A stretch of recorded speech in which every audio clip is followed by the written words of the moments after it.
Okay, so I'm not gonna lie. This video was actually gonna start off as a rant, but I don't wanna be that guy.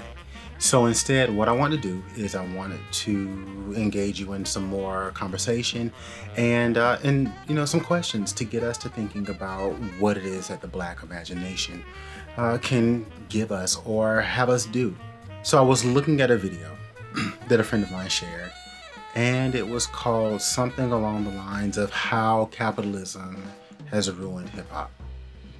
First things first, this video was done by a white man. White people should not be critiquing Black artistic movements, Black artistic or cultural or expressions or anything for that matter. Unfortunately though, we can't keep them from doing that. There are no boundaries that they have shown themselves able to honor. And so then my next thing becomes, perhaps we should just give none of what they have to say any kind of credence, any kind of attention. Anyways, very predictably, this video went down the pathway of eventually disparaging mumble rap.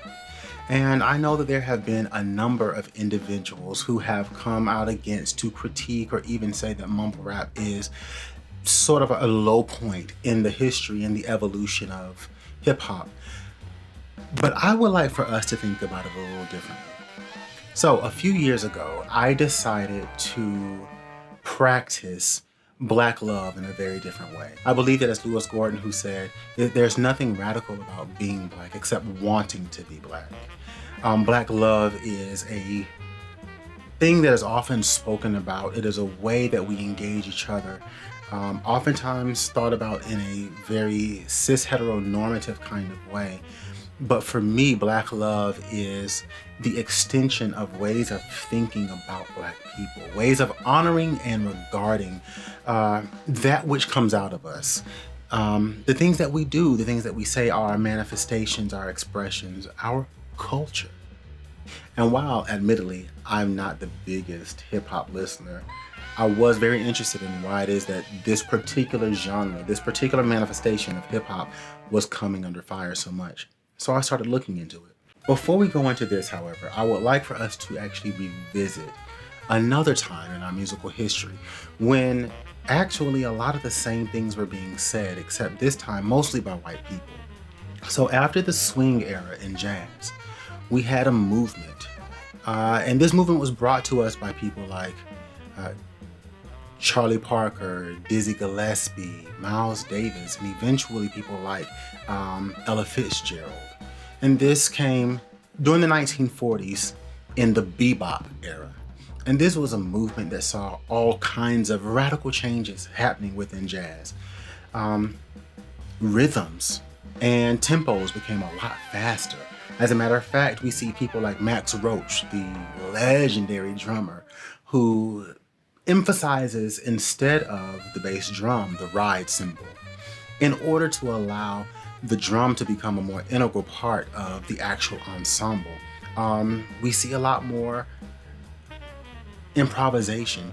Harmonies are moving a lot more quickly, and there are a lot more harmonic progressions, such that now we have more complex music that is harder, or at the time, that was harder to understand than swing music, which had come before it.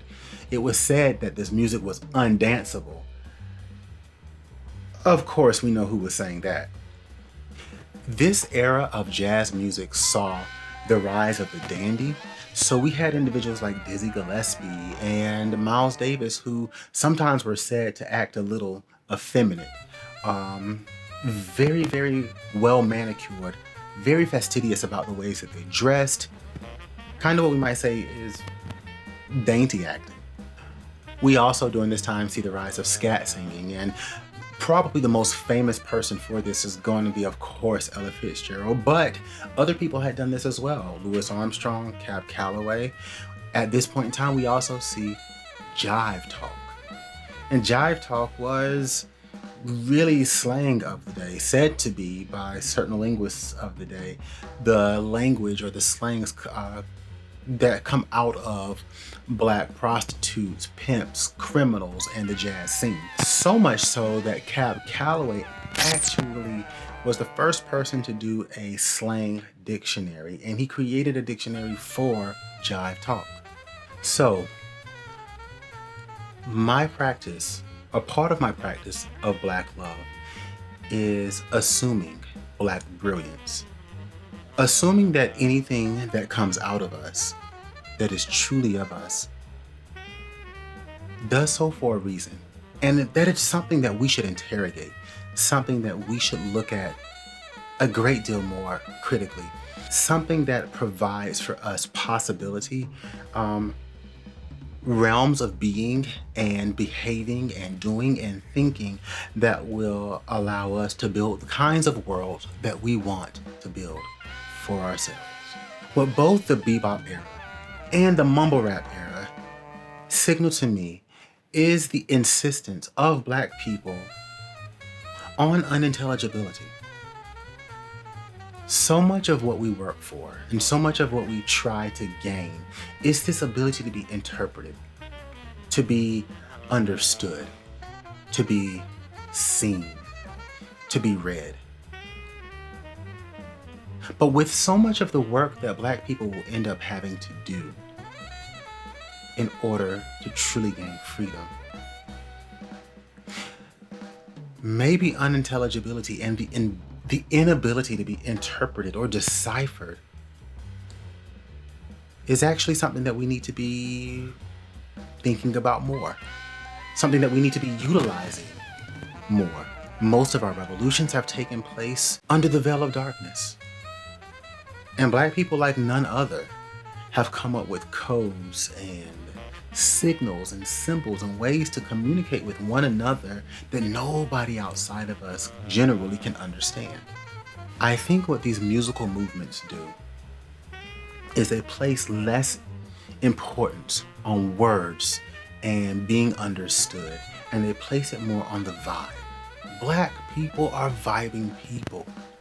We are feeling people. We know how to communicate more with tones than most. Africa is the continent with the largest concentration of tonal languages.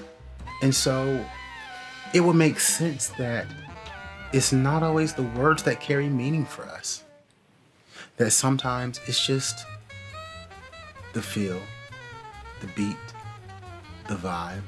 And for those who understand it, it's for them. And for those who don't, it's not.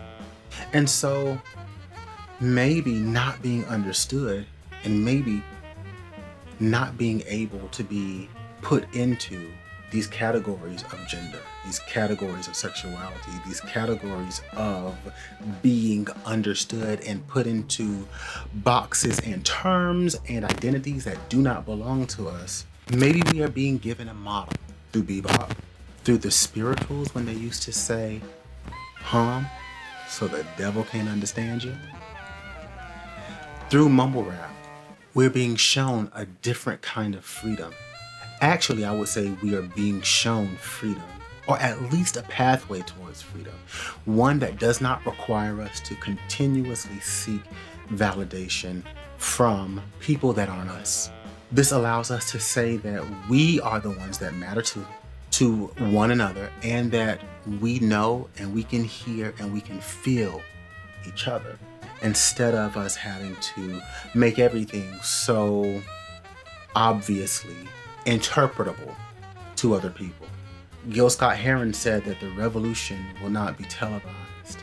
And that's because we don't always need people being able to understand how it is that we are moving, what it is that we're seeking to do, what it is that we're trying to become or build.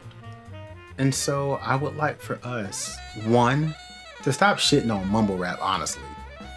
And two, to think about what it is that these moments in time, that these things that come out of us for whatever reason, how it is that they show us possibility in Black imagination.